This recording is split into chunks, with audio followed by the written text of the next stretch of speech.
Shalom, meus queridos, tudo bem?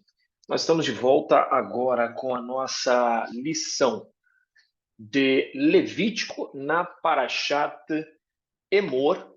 Nós começamos a falar da Parashat Emor e falamos, né, sobre o dizer de Deus, né, o Eterno dizendo, e encerramos a aula, né, com o início dessa Parashá. E agora nós vamos dar continuidade, não é? Nesse texto tão maravilhoso da Parashat Emor. Então, o Eterno diz o seguinte: Vaiomer Adonai el Moshe Emor el HaKohanim bnei Aharon ve'amarta alehem lenefesh lo itama be'amav כי אם לי שירו הקרוב אליו לאמו ולאביו ולבנו ולביתו ולאחיו. Muito jogo de palavras aqui, né? Quase trava-língua, né? Mas traduzindo aí mais simplesmente, como está na tradução na nossa tela aí, depois disse o Senhor a Moisés, fala aos sacerdotes, né, aos Kohanim, HaKohanim, filhos de Arão, e diz-lhes: o sacerdote não se contaminará por causa do morto. Nós vimos isso na aula passada, o sacerdote não poderia se contaminar. E mesmo que vem logo depois, né, uma fala do Eterno dizendo que ele poderia se contaminar, né, por seu parente mais chegado, né, a ele, por exemplo, sua mãe, seu pai, seu filho, sua filha, seu irmão, irmã virgem, né, chegada a ele. Não é uma irmã virgem somente, é uma irmã virgem que é íntima dele, é uma pessoa ali que eles mantêm contato, são pessoas amigas e tal, porque às vezes tem um irmão que viaja para longe, nunca mais teve contato, nunca mais teve notícia, e de repente, né, o Kohanim teria que largar tudo para atender, de repente, o féretro de um irmão que ele nem tinha afinidade. Apesar de ser irmão, né, mas de repente ele não tem tanta afinidade, se dividiram, então, muito tempo distantes. A Torá vai dizer para nós que o Kohanim ele não deveria se contaminar, né, na questão da morte do irmão se ele não fosse chegado a ele, né? A irmã tem que ser virgem também, né? Se ela não for virgem, for casada, então é a família do marido que deve cuidar desses preparativos, né? E não se contaminará, né, por príncipe entre os seus povos, né? Havendo um rei, um príncipe, alguém, ele não deve se contaminar, né? Para se profanar, né? Então, assim, ele poderia, se não houvesse nenhum parente que fosse cuidar do féretro do pai, da mãe, se fosse um filho único, por exemplo, ou um filho que está ali perto e os outros irmãos moram muito distantes e tal, então ele poderia, em caso extremo, até se contaminar. Fora isso, não. Fora isso, o Eterno não liberou para que o sacerdote se contaminasse com nenhum tipo de mortandade. Isso porque o trabalho do sacerdote tem muito a ver com a vida, né? É a questão de dar a vida, né? Trabalhar com a vida. E o sacerdote agora, ao se ocupar com coisas do morto, né? Isso estaria invalidando, né? Contaminando ou sendo que antagônico ao seu ministério, que é o ministério de 24 horas por dia, um ministério interino, por isso que ele não pode contaminar-se com o morto, isso olhando assim de uma maneira bem superficial sobre o texto, ok? Não farão calva, né, na sua cabeça, né, não raparão os cantos da sua barba, ok? Não pode passar navalha, né, nem aqui na lateral e nem nos cantos da barba, né, não pode passar navalha, né? E nem darão golpes na sua carne, ok? Marcações, né, na carne. Santos serão o seu Deus e não profanarão o nome do seu Deus, porque oferecem as ofertas queimadas do Senhor, o pão do seu Deus, portanto, serão santos. Ou seja, só o fato deles trabalharem, né, na presença de Deus já impede eles de fazerem alguma coisa, né, que se iguale aos outros povos. seja igualado aos povos pagãos, né? Então, o Eterno está aqui sendo muito categórico, ok? Para não se contaminar com as coisas dos outros povos, né? Ah, os verso 6, né? Santos serão para Deus, não profanarão. Verso 7 é interessante, diz assim: eles não casarão com mulher imoral, nem com uma mulher que viola o caráter sagrado, e nem com uma mulher que tenha se divorciado de seu marido, pois ele, o sacerdote, né, é sagrado para seu Deus. Ou seja, a vida do sacerdote, o Kohanim, ela deveria seguir certos critérios. E mesmo que ele se apaixonasse, isso basicamente nunca aconteceu, mas mesmo que ele se apaixonasse por uma pessoa, ele deveria abrir mão de tudo por causa das leis do Eterno, né? Ele deveria se manter ligado às leis do Eterno. Então, não casar com uma mulher divorciada, não casar com pessoa que profana o nome do Eterno, né? Que é imoral, né? Que se comporta, né? Imoralmente, né? Uma pessoa imoral não é só uma pessoa que faz coisas lascivas e de imoralidade, uma pessoa que não tem recato, não tem educação, né? Não tem o cuidado, né? De se portar nos ambientes, né? E o caráter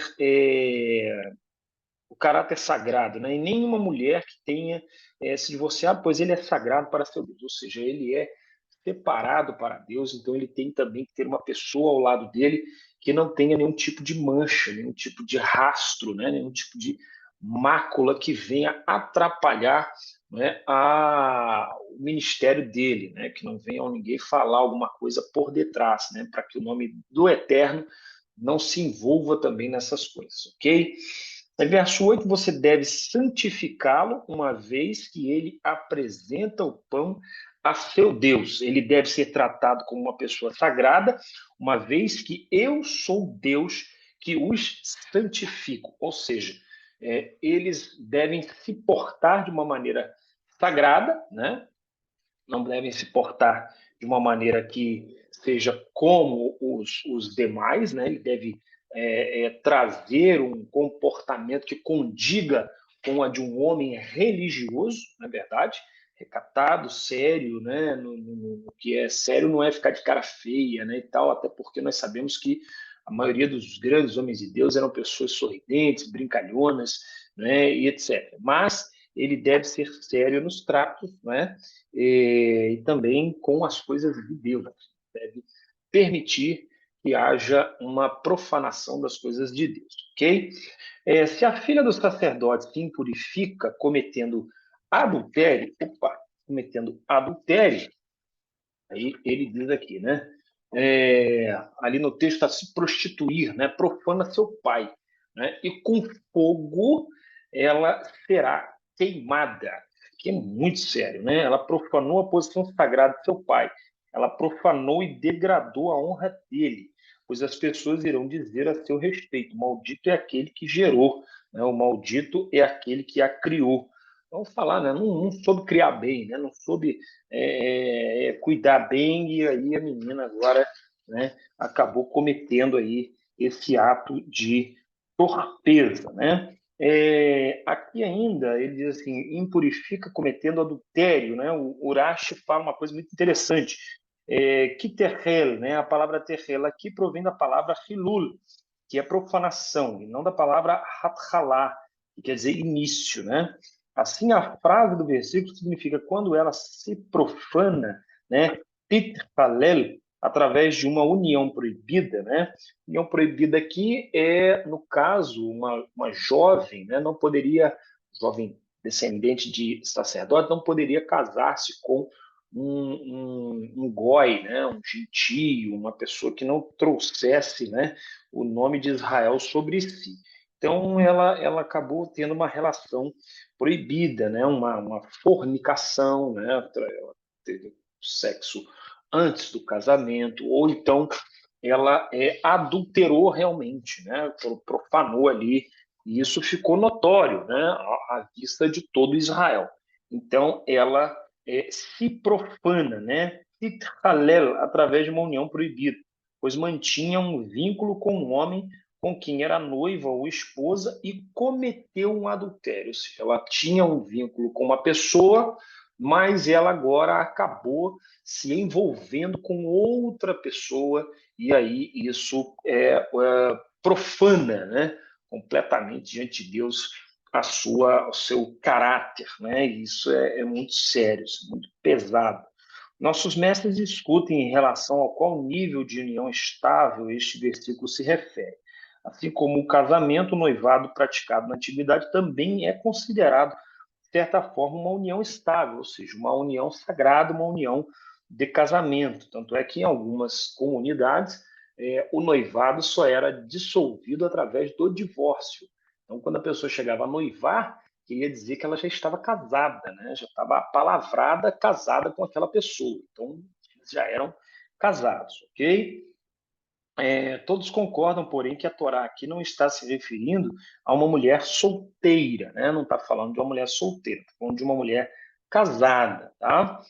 Que já tem um vínculo de aliança diante de Deus e dos homens com um outro, com o seu marido, né?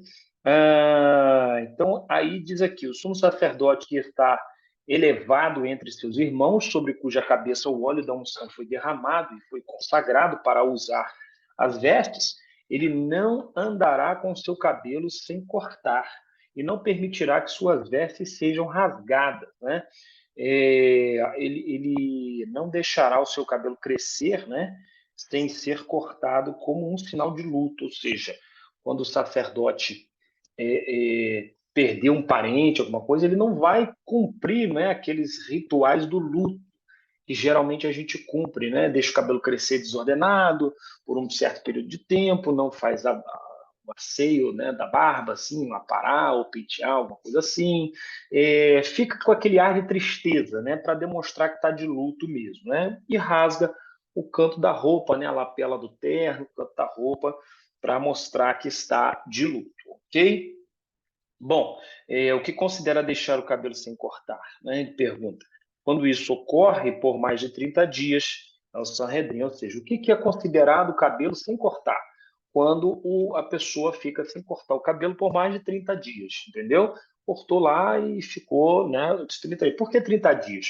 Porque o luto por um parente próximo, que são esses parentes que estão sendo citados pela Torá, é o luto de 30 dias. 7 mais 23, né? O Shivá e depois esses 23 dias para configurar 30 dias de luto, ok? Luto mesmo, né? O Shalosh. Então, Shloshim, né? Shalosh é 3, Shloshim, tá? Então, esses 30 dias, a pessoa geralmente não corta o cabelo e tal. Então, é considerado, né, que o sacerdote não fique mais de 30 dias sem cortar o seu cabelo, ok? Ele não entrará, né, em contato, tá, com qualquer corpo morto, né? Então, verso 20, ou verso 11. E não se chegará a cadáver algum, nem por causa de seu pai, nem por sua mãe se contaminará. Aí aqui ele vai, reforça mais uma vez, não é para se contaminar. Por mais que lá em cima está assim, não, salvo o pai, a mãe, a irmã, o irmão mais chegados, né? Mas a ordem é não se contaminar. Se não tiver quem faça o serviço, quem, né, cuide do morto, aí, em última instância, em último caso, o sacerdote vai então se contaminar com esse morto, com esse cadáver. Mas, fora isso, não se contaminará, ele não se entrará em contato com qualquer corpo morto, ele não deve se impurificar por seu pai ou por sua mãe. Ele não poderá deixar, verso 12, né? Nem sairá do santuário para que não profane o santuário do seu Deus, pois a coroa do azeite da unção de Deus está sobre ele. Eu sou o Senhor, ou seja, o azeite da extrema unção, que é a coroa quer dizer o quê? É o máximo da consagração. É o desculpa, é o suprassumo da consagração, né? Do estar perto de Deus. É esta unção, ok?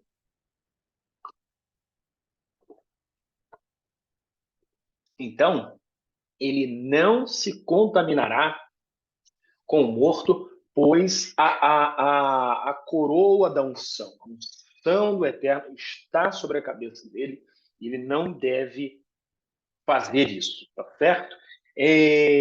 Continuando aqui, verso 12, né? Não poderá deixar o santuário, não profanará o caráter sagrado do santuário, já que a coroa do óleo da unção, seu Deus, está sobre ele, eu sou Adonai. Ele deve desposar uma virgem, né? É uma outra norma aqui dos 613 mandamentos. Ele tem que desposar uma virgem, não pode ser uma mulher que já teve outro relacionamento, uma viúva, né, etc. Então ele só pode casar o sacerdote com uma virgem. Ele representa o Eterno, né? Ao representar o Eterno, ele então se casará com uma mulher que também tenha os predicados, né, da noiva do Eterno, daquela que representa a esposa que o Eterno tem, né, ou terá, né? Então ele precisa casar com uma mulher que carregue, né, esses predicados da noiva de Deus, da esposa de Deus, né? Então virgem, sem mácula, né, etc. Ok? Ele não deve desposar uma viúva, uma divorciada ou uma mulher que viola o caráter sagrado ou uma mulher imoral. Segunda vez que ele fala sobre violar o caráter sagrado, tá vendo? E imoralidade. Ele pode desposar somente uma virgem de seu próprio povo. A virgem também não pode ser uma mulher que viola o caráter, né?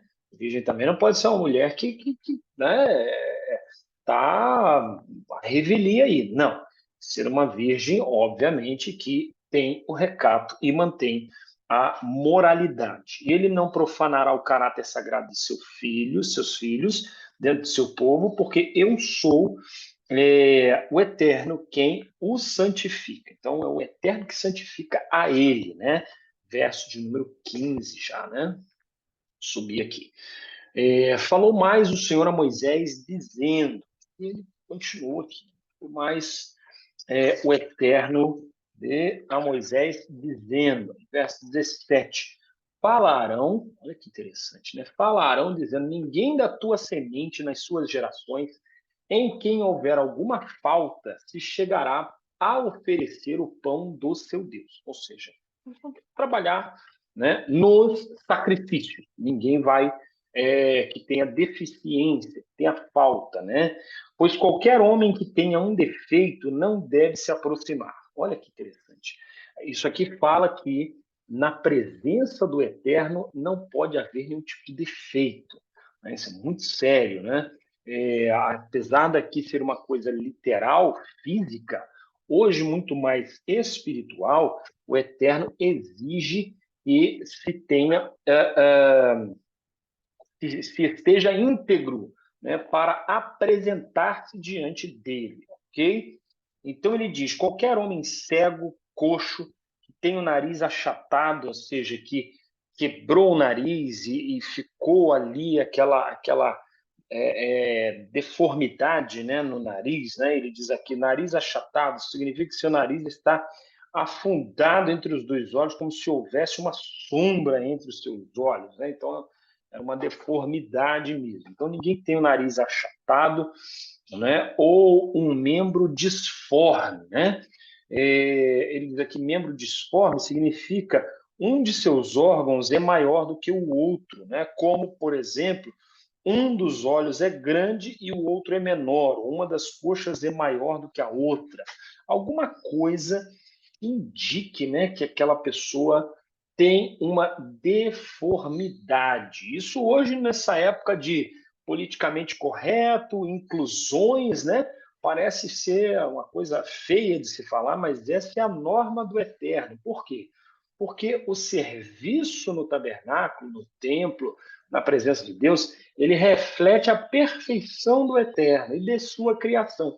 Então, se você coloca pessoas que têm uma certa comorbidade, uma deficiência física, né, que é visível, né? Está lá visível, você acaba quebrando esse padrão de uniformidade e perfeccionismo, ok? Quem tem sobrancelhas longas, né? Fala aquele monocílio, né? Aquela sobrancelha uma grudada na outra, né? Ou uma catarata, né? A pessoa que não enxerga, né? Tem aquela impinge nos olhos, aquela lâmina, né?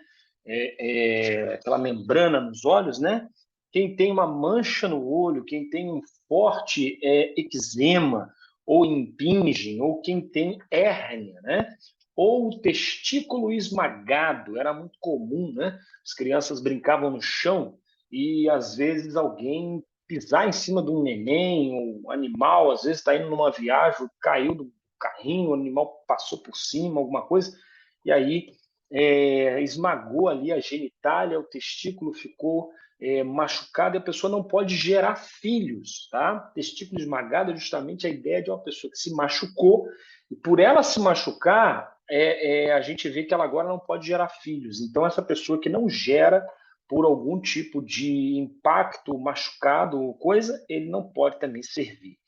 Todo descendente de Arão, o sacerdote, que tiver um defeito, não pode se aproximar, né, para apresentar a oferenda de fogo de Deus. Olha que interessante, né? Nenhum homem da semente de Arão, o sacerdote, em que houver alguma deformidade, se chegará para oferecer a oferta queimada do Senhor. Falta nele há, não se chegará para oferecer o pão do seu Deus. Então, Deus é categórico aqui. Né? Não quero que venha ninguém com deformidade, né? Porque justamente está representando, né, o serviço perfeito, ok? Bom, ele diz aqui, enquanto ele tiver o defeito, ele estará impróprio. No entanto, se o defeito for embora, ele tornar-se apto para fazer o serviço no templo, então ele entrará no templo. Isso é maravilhoso, né? Porque o Eterno está falando assim, não é eterno, não é para sempre, mas se por algum motivo essa deformidade for sanada, ele então entrará, né, para servir, para então oficiar o serviço no templo do Senhor, ok? Continuando, né, verso 22, o pão do seu Deus, das santidades, de santidades e das coisas santas poderá comer, porém até ao véu não entrará, nem se chegará ao altar. Ou seja, um sacerdote que tem alguma deformidade, ele não trará o fogo no santo e nem no santo dos santos, mas ele poderá auxiliar em alguns serviços menores ali no pátio, mas no véu, ou seja, atravessar para o lugar santo, ele já não poderá atravessar, ok? Ele poderá comer das coisas oferecidas. Então, essas são as oferendas, né? Comer da santidade é o seguinte: essas são as oferendas com que um grau menor de santidade, mas se as oferendas com um maior grau de santidade são mencionadas, o que é necessário declarar a respeito de oferendas com menor grau de santidade? Ele está dizendo o seguinte: aqui é mencionado oferendas, né, o pão, que é de menor santidade, mas também é mencionado outras oferendas de santidade, que são oferendas de maior santidade.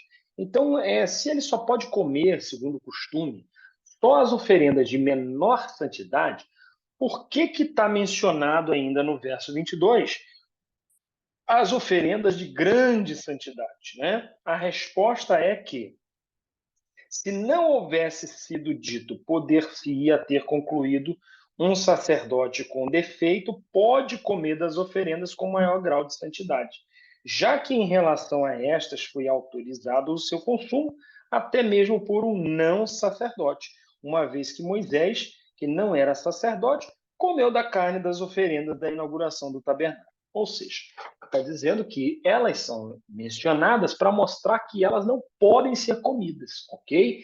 E que só podem ser comidas as oferendas de menor grau de santidade. A estas, até quem não é sacerdote pode comê-las, porque, aí ele dá o exemplo, até Moisés, que não era sacerdote, né? A gente vê, Moisés não era sacerdote, sacerdócio veio pelo irmão de Moisés, Moisés era levita e não sacerdote. Então, até Moisés, que não era sacerdote, pôde comer das oferendas, né, de menor grau de santidade. Já quanto ao peito e a coxa das oferendas, né, com um menor grau de santidade, no entanto, as mesmas não deveriam ser comidas por um sacerdote com defeito, porque não se encontra um caso em que um não sacerdote recebeu uma porção dessas partes. Para esclarecer essa questão, a Torá diz que e das santidades, assim como está explicado no Tratado de Evarim, né? Então, o verso 22 vai dizer: o pão de seu Deus, das santidades, tantos santos, né? E da santidade poderá comer, mas ele não pode vir para a cortina divisória. É verso 23, né? Ao véu ali, ó, ele não entrará, nem se chegará ao altar, porquanto falta há nele, para que não profane os meus santuários, porque eu sou o Senhor que os santifico. Verso de número 24, né? Ele vai dizer: Moisés então falou para Arão e seus filhos e todos os filhos de Israel. Né? Disse o que Deus mandou ele dizer. E Deus falou a Moisés dizendo, capítulo 22, fale a Arão e seus filhos que eles devem se manter afastados das oferendas sagradas dos filhos de Israel, daquilo que consagram para mim, de modo que eles não profanem o meu santo nome. Eu sou o Eterno. Manter afastado, né? O termo aqui é nezirá, que tem da raiz a nazir, né? Nezirá significa separação, né? Está separado, está dividido, né? Desconectado, melhor dizendo, né? Da mesma forma, a Torá diz: e se afastem, né? Vem nazer de mim, né? Ezequiel capítulo 14, verso 7. E se afastaram, né? Nazoru para trás, né? Está lá em Isaías capítulo 1, verso 4. Desta forma, o significado aqui é que quando os Kohanim estiverem em estado de impureza, os mesmos devem se afastar, Veinazu, das coisas sagradas. Outra explicação: devem se manter afastados das oferendas dos filhos de Israel para não profanar o meu santo nome, para me santificar. Ou seja, transponha o versículo e explique da seguinte maneira: consagram as oferendas sagradas dos filhos de Israel para santificar a mim, para não profanar o meu santo nome. Mas eu acho interessante que, se a gente ler assim, a gente também entende o seguinte: que os sacerdotes se mantenham desligados da importância monetária e saborosa das oferendas, para que eles não venham pecar, ok? Como fizeram os filhos de Eli. Então, manter-se separado não ponha o seu coração nas oferendas. Não olhe as oferendas com um olhar de lucro, mas mantenham-se separados das oferendas para que vocês não venham profanar o meu santo nome, ok? Digam-lhes por todas as gerações, todo homem que se aproximar entre seus descendentes, que estiver em estado de impureza para comer as oferendas sagradas que os filhos de Israel consagram a Deus, esta alma será extirpada de diante de mim. Então, o homem que se aproximar entre os seus descendentes e que estiverem em estado de impureza, né, e vier para comer as oferendas sagradas de Israel, que eles consagraram, essa alma será extirpada da presença do Eterno. Então, quer dizer, o Eterno fala e ele autoexplica, né? O que é se achegar e se conectar à oferenda, né? E acabar profanando o nome santo do Eterno, justamente chegar-se em estado de impureza. E o estado de impureza não é só o estado físico, né? Não é só uma coisa física, mas você também se aproximar com a intenção errada do culto. Toda vez que você se aproxima do culto com a intenção errada, você está profanando o nome do Eterno nosso Deus. Você precisa, então, mudar a sua atitude quando você se aproximar do culto, quando você se aproximar das coisas sagradas de Deus, não é? Ele diz: eu sou o Senhor, né? Verso 4. Deixa eu baixar aqui. Bom, verso 4 está dizendo, né? Misera Haron Verhut Zarua Ozav, בקודשים לא יאכל עד אשר יטהר, והנוגע בכל טמא נפש או איש אשר תצא ממנו שכבת זרה. Olha que interessante. Se algum homem, né, ish, raish, ou ish, homem ou homem, ou seja, a ideia é se algum homem, ou de qualquer dos homens, né, descendentes de Arão, Aharon, misera, da semente, né, misera, da semente de Arão, né, Vehu, e ele, né, Zarua, tiver um Sarat, né, uma lepra, né, Sarua, ele for Sará, ou um Zav, né, ou Zav, né, um fluxo, né, venéreo, uma coisa de impureza sexual, né, Zav Bakodashim, né, ele não poderá comer de nenhuma das oferendas sagradas. Eu acho interessante que é Zav Bakodashim, né, um fluxo com Kodashim, né, com santidade, né, ele querendo dar a ideia de que ele não deve mexer na santidade, né, não deve estar, né, Bakodashim lo yochal, ele não deve, né, não poderá de nenhuma das oferendas sagradas, né, Bakodashim, comer até que se tenha purificado. Nem a pessoa que tocou em alguém, que havia tido contato com o morto, ou uma pessoa que tenha tido, né, uma emissão seminal, ou alguém que tocou em qualquer criatura rastejante, né, um réptil e tal, através da qual se torna impuro, ou em alguém que se impurificou por meio de qualquer outra fonte de impureza, a pessoa que toca nesse permanecerá impura até o anoitecer e não poderá comer das oferendas sagradas até banhar o seu corpo em água, né? Então, verso 6, né, vai mostrar para a gente que tem que banhar seu corpo em água, ou seja, tem que fazer um mikve, né? Como um batismo, né? Ele tem que mergulhar na mikve, tá ok?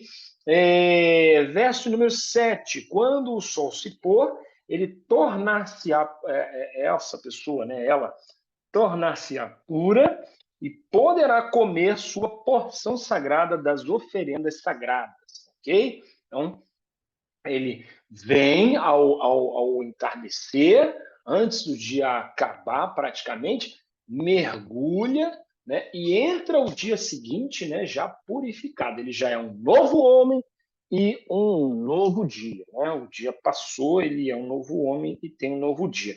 Isso tem muito a ver com Deus dar a paga do jornaleiro no mesmo dia, né? Deus pecou, deu mole ou coisa, mas está ali, né, se impurificou por alguma coisa, mas ele vai lá, mergulha, se torna puro naquele mesmo dia de tarde, né, e Deus não retém o salário, né, do trabalhador para o dia seguinte, não. Naquele mesmo dia ele come das coisas sagradas e entra um novo dia já purificado.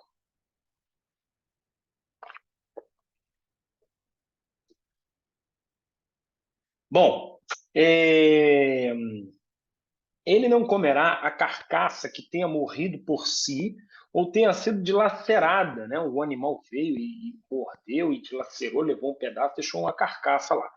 Isso o tornará impuro, né? A gente vê que Sansão comeu da carcaça do leão, né? Isso tornou ele impuro já, ele já estava, né, degringolando já, né? Eles guardarão as minhas precauções e não pecarão, o que é um pecado que pode fazê-los morrer por violar, né, seu caráter sagrado. Eu sou Hashem, quem os santifica. Olha que coisa maravilhosa, né? Uma coisa rapidinho. Opa, pronto. Né? Nenhum que não seja sacerdote, que no verso 11, né? Perdão, verso 10, nenhum estranho, né? Nenhum que não é sacerdote comerá das coisas santas. Nem o hóspede do sacerdote, nem o jornaleiro comerão as coisas santas. São vedadas ao sacerdote. Mas quando o sacerdote comprar alguma com o seu dinheiro, aquela comerá delas, ou seja, essa pessoa, que é um parente, um amigo e tal, poderá comer, porque o sacerdote comprou, né, alguma parte com o seu dinheiro. E o nascido na sua casa, esses comerão do seu pão. Isso aqui é fantástico, né? Se o sacerdote compra, né, um escravo, aqui ele diz escravo, né? Comprar alguma alma, perdão, mas quando o sacerdote comprar alguma alma com o seu dinheiro, aquela comerá delas. Eu fiz confusão aqui. O que ele está dizendo é o seguinte: nenhum estranho poderá comer das coisas sagradas. Mas se o sacerdote comprar uma alma, um escravo, né? A alma ali é um escravo, uma pessoa que vai servir ele, vai ficar ali e tal.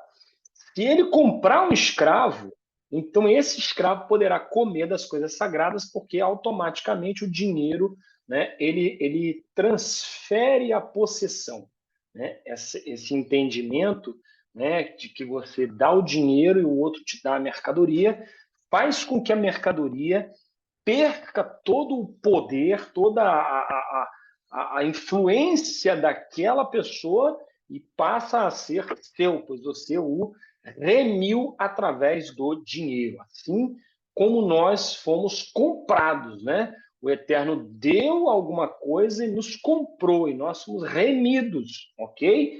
Nós não pertencemos mais ao príncipe deste mundo, né? Então, se algum sacerdote compra um escravo, este torna sua propriedade. Os que nasceram em sua casa podem comer de seu pão, de sua terumá, né? Sua oferenda. Se a filha de um sacerdote, olha aí, verso 12, e quando a filha do sacerdote casar com um homem estranho, ela não comerá da oferenda movida movida das coisas santas.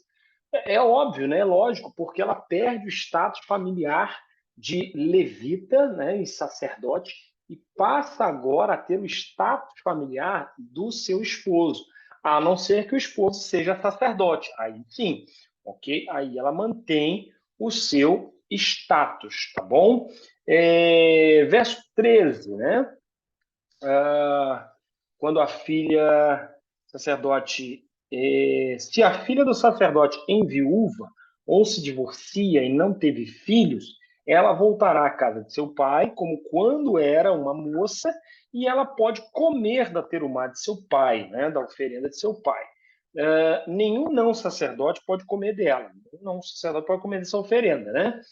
Se um homem que não é sacerdote indevidamente come a sagrada, come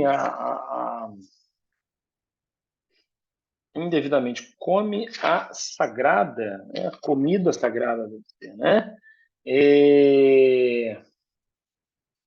Ele deve acrescentar um quinto ao seu valor e dar isso, e é sagrado ao sacerdote.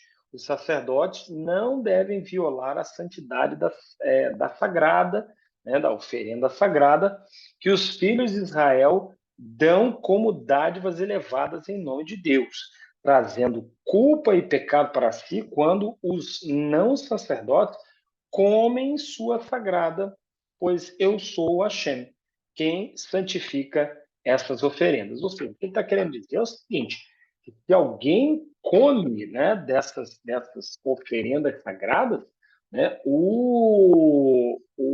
a pessoa está trazendo mal sobre ela mesma, ok? É muito como a Santa Ceia, né? Come e bebe para sua própria condenação, né? Então, é muito cuidado aí com essas situações, ok? Não é todo mundo que poderia comer as oferendas, tá bom? Sacerdotes não devem violar a santidade sagrada de seus filhos de Israel, como a dádiva elevada em nome de Deus, trazendo a culpa do pecado para si, quando os não sacerdotes comem tá, beleza, oferenda. Verso 17, né? Falou mais o Senhor a Moisés, vai Homer de novo, né? Então, por isso que é Homer, né? Emor, perdão, essa paraxá, ok? Deus falou a Moisés dizendo, fala a Arão e seus filhos e a todos os filhos de Israel, dizendo-lhes, se uma filha, né, se uma pessoa, perdão, da casa de Israel ou dos prosélitos que se une a ela, oferece algo que pode ser apresentado a Deus como uma oferenda queimada para cumprir seus votos ou suas doações, este será aceito favoravelmente. Por um macho, né, perfeito, tirado do gado, das ovelhas ou das cabras, não conseguirem nenhum animal defeituoso, pois ele não será aceito, provavelmente para vocês, se a pessoa apresenta uma oferenda de paz, do gado ou do rebanho, para cumprir uma promessa geral ou específica, ela deve ser perfeita para ser aceita, não haverá nenhum defeito nela. Ou seja, a pessoa trouxe um animal das malhadas e tal, tudo mais, não deve se dizer que aquele animal é imperfeito, ok? Por mais que ele tenha uma ou outra mancha, alguma coisa, não interessa. Trouxe, vai ser ofertado ao Senhor, vai ser oferecido ao Senhor, entendeu? Se Deus vai aceitar é outra história, né? Aí é igual a história de Caim e Abel, né? Bom, 22, tá? Assim vocês não devem oferecer a Deus nenhum animal que seja cego ou que ele tenha um membro quebrado ou cortado, né? Ou que tenha verruga, sarna, impinge. Vocês não podem colocá-lo sobre o altar com uma oferenda de fogo a Deus. Um touro ou um cordeiro que tiver um membro desproporcional ou indivisível, ele pode ser oferecido como um donativo, mas não será aceito como uma promessa. Olha só, né? Uma oferta defeituosa, ela é aceita como se fosse assim, tá, você está dando aí uma oferta, beleza, oferta. Agora, ela não poderá ser recebida como se fosse uma oferta realmente, né, do pecado, das coisas e tal. Não, não será aceita dessa forma, ok? Você não pode oferecer a Deus o que tenha seus testículos esmagados, né? O animal também é a mesma coisa, assim como o homem, o animal também. Não pode ter defeito, não pode ser oferecido, né, um animal que tem membro desproporcional, testículo esmagado, né, moído com instrumentos, né, e tal. Ele dá exemplos aqui. Você não deve fazer isso em sua terra. Vocês não podem oferecer nenhum animal assim, mesmo que seja apresentado por um gentio como pão para seu Deus, já que serão ou são, né, mutilados e apresentam um defeito. Eles não serão aceitos por você. Então você já não deve aceitar, o sacerdote já deve ficar de olho e não deixar esse tipo de animal passar, porque ele representa uma oferta defeituosa, ok? Uma oferta que nós não aceitamos, tá bom? Deus falou a Moisés dizendo, mais uma vez, Emor aqui, né? Maomera, quando um touro, cordeiro ou cabra nasce, ele deve permanecer com sua mãe por 7 dias. Após o 8º dia, ele será aceitável como uma oferenda de fogo para Deus. Vocês não devem abater um touro ou um cordeiro e sua cria no mesmo dia. Quando vocês abaterem uma oferenda de agradecimento a Deus, vocês devem fazê-lo de modo aceitável para vocês. Não pode ser um negócio que você vai olhar e vai vomitar, né? Tem que ser uma coisa aceitável para você também, ok? Naquele mesmo dia será comido em que nada sobrará dele até amanhã, né? Eu sou Hashem, guardem os meus mandamentos e os cumpram, eu sou Hashem. Não profanem o meu santo nome. Muito bem, muito bem, muito bem. Gente, acompanhou aí boa parte da Parashat Emor, uma Parashat grande, né? Mas ele basicamente está aqui falando de diversas leis e leis e leis, falar de leis dos grãos, né? A ceifa e tudo mais, ok? E a Parashat Emor, e ela vai encerrar no capítulo 24, tá? E no versículo, deixa eu ver se é o último versículo, o último versículo. Isso, no versículo 23, ok? 24, 23. E depois começa a Parashat Behar, que é no monte, né? No monte. Se a gente falar disso aqui na igreja pentecostal, aí vai dar o que falar, né? Mas é esse o trabalho, ok? Eu espero que tenha ficado claro algumas coisas sérias aqui nessa Parashat Emor, algumas coisas que o sacerdote não poderia fazer, né? E ele acabava não fazendo mesmo, até para não morrer, e que você possa ter entendido que na presença do Eterno não pode haver nenhum tipo de defeito. Por isso o Eterno está falando, não, eu não quero vocês trazendo pessoas com defeito e tal, porque eles representam a minha santidade. Se você representa alguma coisa, você realmente tem que estar condizente com o cargo que você assumiu e representa. Tá bom? Bom, eu fico por aqui. Até a próxima. Parashat Behar, se Deus quiser.